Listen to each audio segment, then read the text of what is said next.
Messieurs, dames, bonjour. Monsieur Duclos, nous allons commencer le cours sur le management dans quelques instants. Je vous laisse prendre connaissance de l'avertissement sur les risques. Et petite question quand même, comme à la mon habitude. Est-ce que vous m'entendez? Est-ce que vous voyez la souris qui bouge sur l'écran? Vous avez un chat normalement sur le côté en haut à droite de votre écran qui vous permet de discuter avec moi et vous pourrez poser des questions pendant le cours si évidemment vous en avez. Est-ce que vous pouvez me faire un retour pour me dire que vous avez le son et l'image? Je vous envoie un petit chat peut-être pour localiser celui-ci.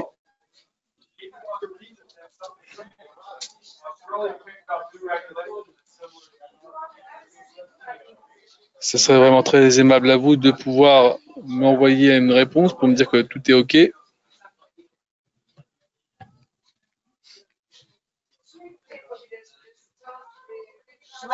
Merci Laurent. Alors, on attend encore une poignée de secondes, le temps que nos amis retardataires puissent se connecter et on commence juste après.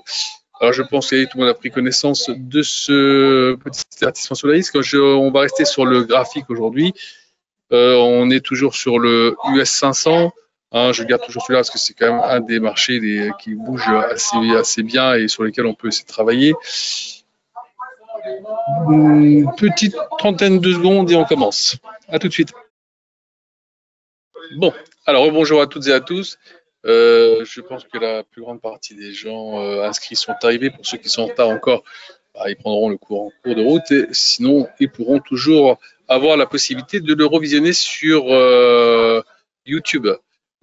Comme vous savez, nos cours maintenant sont enregistrés. Puis si vous avez envie de les revoir, évidemment, vous ne pouvez pas poser de questions, mais vous pouvez les revoir par la suite. Et peut-être même faire partager des amis si vous avez envie, pour justement avoir le temps de retravailler tout ça tranquillement. Alors, qu'est-ce que c'est que le money management? Je pense que peut-être vous avez déjà entendu parler de cette méthode de travail. En fait, c'est une méthode qui vous permet de pouvoir sauvegarder votre capital au mieux, ne pas travailler avec un risque maximum comme certains pourraient le faire, et certains le font d'ailleurs, malgré des fois nos recommandations. C'est un peu comme une personne qui rentre dans un casino avec une somme d'argent, on va dire qu'elle rentre avec 10 000 euros en poche, et elle veut s'amuser. Et elle va directement à la table de la roulette, et elle arrive, avec ses 10 000 euros sur le rouge. Le rouge sort, elle a gagné, elle est contente. Super. Mais elle recommence à jouer, elle remet tout sur le noir, et là, patatras, elle a tout perdu. Eh bien, c'est exactement ce genre de situation qu'on veut éviter. On n'est pas là pour jouer au casino. On doit respecter certaines règles, notamment d'abord d'utiliser un outil d'analyse, parce qu'on n'a pas forcément quand même au casino, donc un graphique, respecter un pourcentage de risque, et ça, c'est money management. Alors, il y a une fourchette de pourcentage. Il y a une fourchette de pourcentage qui est comprise entre 2% et 7%. Je pense que vous avez dû déjà entendre parler de ça. Il y a certaines sociétés qui disent plutôt 2%, mais ça, c'est plutôt pour les grands frileux, comme j'ai envie de dire, parce que 2% quand on veut travailler sur les marchés, ça ne fait pas grand-chose en termes d'écart. Par contre, 7%, je trouve que c'est un petit peu beaucoup, un tout petit peu beaucoup. Moi, je préconise plutôt aux alentours de 5. 5, on est là quand même pour gagner de l'argent, pas non plus pour subir, pour gagner un petit euro par-ci ou un petit dollar par-là. Il faut essayer quand même de pouvoir sortir un résultat, tout en restant toujours protégé. Donc maintenant que vous avez un peu la fourchette de ce money management, comment ça se présente? Là, on est sur le US 500. Je dois prendre une position, je dis que j'ai toujours 10 000 euros en poche, c'est donc 10 000 euros sur mon compte. Et comment je vais travailler? Alors, je vois que le marché, aujourd'hui, il est plutôt bien orienté. On a bien tenu sur cette zone-là, on a rebondi. Alors, est-ce qu'on va pouvoir casser ici pour repartir et chercher plus haut? C'est la question. On verra bien. Pour l'instant, on va dire qu'on va peut-être avoir comme objectif d'aller chercher les 30 000, les 39, 68, 39,70. Allez, je suis acheteur. je me mets là ici, j'ouvre une position à l'achat, je prends un lot, voilà, je prends un lot à l'achat et je passe mon ordre. D'accord? Voilà, donc j'ai mon ordre en bas, ici dans Trading, je vois mon numéro d'ordre, l'heure à laquelle j'ai ouvert, le sens, le volume, le produit, le prix auquel je l'ai fait et le prix actuel pour pouvoir le sortir si je voulais le sortir. En bas, tout en haut, là, vous avez votre profit ou votre perte qui vient s'afficher. Qu'est-ce qui se passe maintenant? Je sais que je ne dois pas dépasser 5% de risque par rapport à mon capital. J'ai un capital de 10 000, ce qui veut dire que je ne dois pas risquer plus que 500 € sur ma position. Alors là, évidemment, là pour l'instant, je suis en train de gagner de l'argent, c'est parfait. OK, mais je dois quand même positionner un stop loss. Je vais sur la ligne, je fais ici, hop, je suis acheteur, donc je perds que si ça descend. Nous sommes d'accord? Donc j'ai acheté, je suis acheteur, donc je perds si ça descend. J'ai pris à 48, je vais le mettre ici à 43. D'accord? Puisque pour un lot, on est bien d'accord, chaque fois que ça bouge d'un point, je gagne ou je perds 100. Hein, je rappelle que ici, vous avez un lot égal 100, ça veut dire qu'à chaque fois que le marché va bouger d'un point, je gagne ou je perds 100. Ça dépend du sens, évidemment. Donc maintenant, j'ai mis mon stop loss, mais même si je suis en train de gagner, oublions le fait que je suis en train de gagner, d'accord? Qu'est-ce qui vous saute aux yeux? Et j'aimerais avoir une réponse, si vous avez la possibilité de me répondre dans le chat. Il y a quelque chose qui doit vous sauter aux yeux par rapport à ma prise de position. Allez-y, n'ayez pas honte. Non, pas ça. Non, Gérard, c'est pas ça. Est-ce qu'il y a d'autres choses qui pourraient vous interpeller? Alors, je vais vous mettre un peu sur la voie. Regardez un peu la variation qu'on a fait aujourd'hui. OK? Si je me mets sur la bougie, là, ici, voilà, on va grossir un peu la bougie, comme ça vous allez voir un peu plus. Voilà, voilà, je mets sur la bougie. OK. On a fait une variation sur la bougie qui est à l'ouverture à 3922. On est descendu à 3895 pour être actuellement, on a fait avec un plus haut à 3957. Vous voyez bien qu'il y a quand même une variation assez importante sur le produit, plus d'1%. Ça veut dire qu'il y a de la volatilité sur ce produit. Donc, mettre un stop loss à 5 points, c'est pas raisonnable. D'accord? Parce que là, je gagne, mais j'aurais pu tout aussi bien perdre mes 500 € assez rapidement. Donc, qu'est-ce que je dois faire? Je dois pouvoir reculer mon stop loss. Donc, pour reculer mon stop loss en regardant mes 500 € de risque, je ferme ma position. Je vais montrer. Et bien, tout simplement, je vais faire en sorte de prendre une position qui soit moins importante.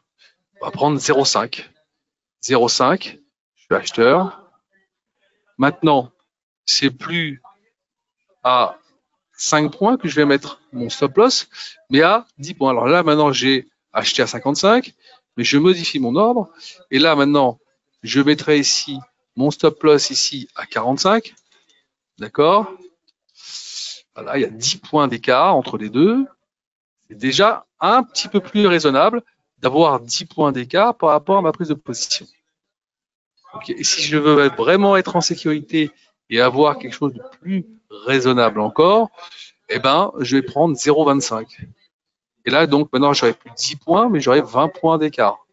Et ça, je trouve que c'est encore plus raisonnable pour être tranquille et ne pas avoir à sursauter à chaque fois que le marché fait des embardées comme il est en train de le faire actuellement. Vous voyez, là, je vais prendre ici 0,25. OK, je fais un achat. Voilà. Et là, maintenant, je peux mettre mon stop loss ici, non plus à 43, mais à 33. Voilà. Vous voyez, là, je peux mettre ici mon stop loss à 33. Je peux voir venir. C'est-à-dire que si même le marché commence un petit peu à bouger, j'ai le temps, et d'une part, de ne pas attendre que ça aille à 33, parce qu'on n'est pas du tout obligé d'arriver à 33. Si je vois qu'il y a un changement de cap avant, j'arrête mon ordre avant. Je suis pas obligé c'est pas parce que je peux perdre dans mon money management c'est les 5%, donc en ce qui nous concerne 500 euros, que je dois perdre 500 euros. D'accord? Ça, c'est une chose. Donc, si je pense que la prise d'ordre que j'ai faite, peut-être que je me suis trompé dans mon analyse, eh ben, je l'arrête avant, tout simplement. Et ça m'évite de perdre les 5%. On n'est pas obligé, on n'a pas du tout l'obligation, une fois qu'on a mis un ordre, de le garder, sauf si on y croit vraiment. D'accord? Donc, la première des choses que vous devez faire, là pour l'instant, on a parlé du point de vue technique, c'est-à-dire le fait d'appliquer les 5% du money management, mais la première des choses que vous devez faire, et ça j'insiste là-dessus, ok, c'est d'avoir un graphique sur lequel vous pouvez vous reposer et de chercher les points, ok, sur lesquels vous allez avoir des objectifs. Là, vous voyez, là, on est venu taper pile poil la moyenne mobile des 200 jours. Et d'ailleurs, vous voyez, on cale un peu sur la moyenne mobile des 200 jours, plus sur la résistance oblique du couloir qui est ici. Voilà, je vais vous montrer. Là, on a un couloir qui est là. On vient taper dessus, on fait une sorte de petit pâté ici. On a du mal à pouvoir rentrer ici pour aller chercher plus haut. Auquel cas, si on arrive à rentrer là et faire un peu cette figure qui serait on va dire une sorte de W, on aurait à ce moment-là une cassure au niveau du corps qui est là. Et si c'est le cas, si on arrive à faire cette cassure dans les prochains jours, donc pour cela, il faut d'abord qu'on arrive à ce niveau-là, c'est-à-dire aux alentours des 4073. Si on arrive aux 4073 et qu'on les casse, derrière, je peux vous garantir qu'on va faire 2 fois cette distance. C'est-à-dire, prenez le plus haut ici du corps, le plus bas ici, vous multipliez par 2 et vous avez à peu près la distance qu'on pourra exécuter dans les prochaines semaines. D'accord? C'est un peu ce qu'on est en train de faire d'ailleurs sur l'US-Tech. Hein, regardez. L'US-Tech, regardez, paf, tac. Là, on casse. On est en train de casser. On va voir si on va confirmer ce soir la clôture. On est en train de casser. Si ça se confirme, l'objectif, ça serait d'aller chercher aux alentours des 13 000. Vous voyez? Ça, il faut à tout prix que vous basiez sur des points graphiques pour pouvoir prendre des décisions. Ça, c'est primordial. Voilà, c'est primordial. Ne cherchez pas juste le mouvement. Le mouvement est important, évidemment, mais vous devez aussi avoir les points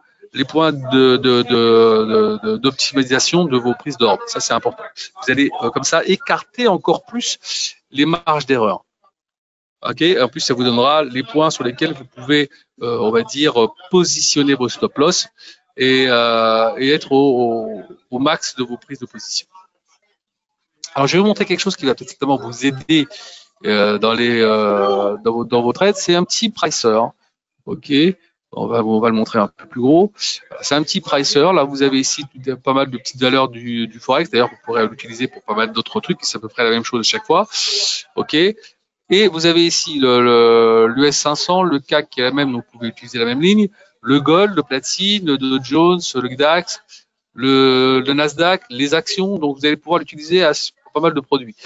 Là, par exemple, on a vu qu'on était à 3955, d'accord, 3950 à l'achat, d'accord. On a mis un stop loss ici à 3935, on a mis à 20 ticks, on a pris 0,25, voilà, hop, moins 500. J'ai respecté mon money management. Donc, si vous faites ça et que vous avez ce petit pricer à votre portée et vous voulez, même par tâtonnement, et d'une part, décider de quel volume vous voulez travailler, imaginons, on va faire 0,35, allez, on fait 0,35 de volume, ok, à ce moment-là, mon stop loss, il sera plus ici à 35, il sera peut-être à 39,40. Vous voyez, et je vais essayer de trouver, alors à 525, 500, vous y êtes prêt. Bon, presque, on n'est pas à un point près, quoi. Vous voyez, donc vous allez pouvoir par tâtonnement respecter votre money management et avoir à côté un outil qui vous permet de mieux pricer votre risque. Alors évidemment, Tout ce qui est en vert ici, je l'ai bien marqué des données qu'il ne faut pas modifier parce que je ne l'ai pas sauvegardé, donc je ne l'ai pas bloqué. Donc vous mettez juste votre prix d'entrée, que ce soit à la vente ou à l'achat, votre volume, et vous allez pouvoir travailler tranquillement là-dessus. Alors maintenant, je vais vous l'envoyer je vais vous envoyer mon adresse mail sur le chat. J'espère que tout le monde visualise le chat. Comme ça, vous pourrez m'envoyer un petit mail et je vous le fournirai évidemment avec plaisir. Voilà. Tac, tac, tac. Qu'est-ce que j'ai envoyé là pour l'instant? Non, c'est pas ça. Voilà. OK. Est-ce que vous l'avez reçu? Là, vous l'avez là sur le chat? Laurent, puisqu'apparemment tu fais partie des seuls à avoir, avec Gérard pour l'instant, à avoir trouvé le chat. Est-ce que... Oui, ok, parfait. J'espère que pour les autres, vous le visualisez aussi. Je répète que le chat, il est... Daniel, voilà. Regarde sur le côté en haut à droite, normalement, tu dois pouvoir le voir. Ouais, Hervé, alors toi, tu l'as eu. Donc, si Hervé l'a eu, si Laurent et Gérard l'ont eu, Daniel, tu dois l'avoir et les autres devraient l'avoir aussi. Donc, il n'y a pas de problème. Maintenant, s'il y a un souci que vous ne l'avez pas, vous venez vers votre chargé de compte et puis je vous donnerai pour qu'il vous le fournisse. Il n'y aura pas de problème. Si c'est moi, encore mieux, je vous le fournirai directement. D'accord? Donc, encore une fois, vous ne touchez pas à tout ce qui est à la zone verte ici. OK? Juste, vous mettez vos prix d'entrée et le volume pour lequel vous voulez travailler pour bien respecter les 5% de money management. Alors, moi, j'ai marqué 5%. Si maintenant vous avez envie de faire 4 ou 3 ou 2, personne ne vous empêche de modifier votre money management. Mais par contre, de grâce, n'allez pas trop haut dans votre prise de risque.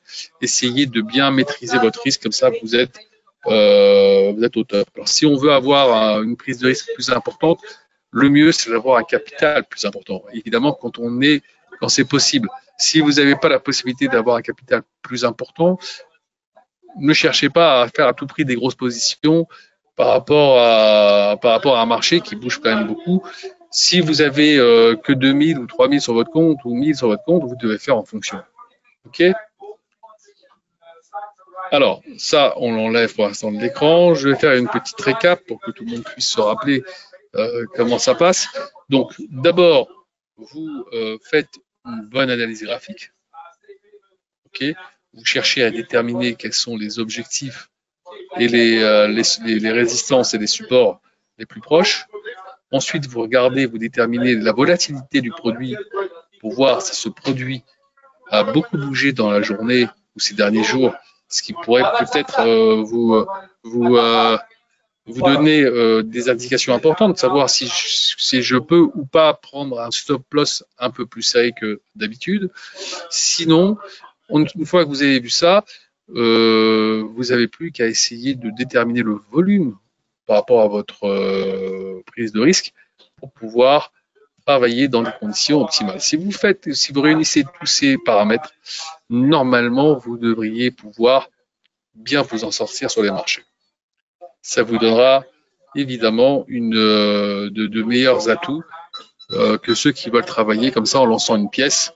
C'est pas du tout intelligent. On va dire les mots. De vouloir travailler comme ça en lançant comme ça une pièce en l'air, c'est pas la peine. À la limite, je vous dirais de prendre votre argent et d'aller au casino, c'est encore mieux. D'accord? Donc voilà, une fois que vous avez mis tous ces paramètres en place et que vous avez, alors, si vous voulez avoir la possibilité de faire vous-même votre graphique, je vous conseillerais de venir mardi au webinaire sur comment faire un graphique avec des outils d'analyse technique. Ça va vous aider énormément, hein. Ceux qui ne l'ont pas fait encore, ça va vraiment vous permettre de maîtriser un peu l'ensemble des paramètres que vous avez besoin pour travailler. Est-ce que vous avez des questions? Alors aujourd'hui, vous avez bien vu, hein, ça a bougé beaucoup parce qu'il y a eu la BCE d'une part, qui est venu certainement pour tranquilliser, c'est un peu son rôle, sur le secteur bancaire après tout ce qu'on a vécu. Évidemment, on peut se poser pas mal de questions sur ce qui s'est passé avec Crédit Suisse, où la Banque nationale suisse était obligée de donner 50 milliards à cette banque pour la sauver, alors que rappelez-vous qu'après 2008, on avait dit les banques centrales et nationales avaient dit qu'elles ne rentreraient plus dans ce genre de subventions.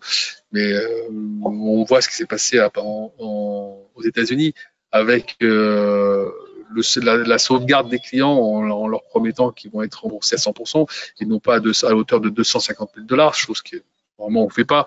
C'est encore une fois pour rassurer les marchés. Alors ils ont peut-être raison d'essayer de faire tout ça, mais on s'aperçoit quand même que c'est toujours les mêmes qui font des bêtises et c'est toujours les mêmes qu'on sauve. Faites la même chose avec votre banquier, vous verrez qu'on va pas vous aider de la même façon. Ça, c'est pour la petite parenthèse. Donc là maintenant, attention, le prochain gros événement, ça va être à la Fed la semaine prochaine. Est-ce qu'ils vont faire comme la BCE et ne pas tenir compte de tous les petits problèmes qu'il y a au niveau des taux d'intérêt qui ont vraiment mis la pression sur les marchés? C'est ce qu'on saura la semaine prochaine. En tout cas, pour l'instant, la BCE, elle n'en a pas tenu compte en se disant qu'elle avait du retard et qu'elle avait une inflation beaucoup plus haute que celle des États-Unis actuellement. Donc voilà, ça sera peut-être pas la même chanson. Peut-être que la Fed ne fera que 0,25 avec un billet neutre pour les prochaines réunions. On verra. Ça sera pour mercredi. Si vous n'avez pas d'autres questions et si vous avez bien tout compris sur ce qu'on a présenté aujourd'hui, écoutez, passez une excellente fin de journée, travaillez bien, soyez présents, parce qu'on va avoir des séances de bourse tout à fait passionnantes. Donc voilà, et puis n'hésitez pas à questionner vos chargés de compte. À bientôt.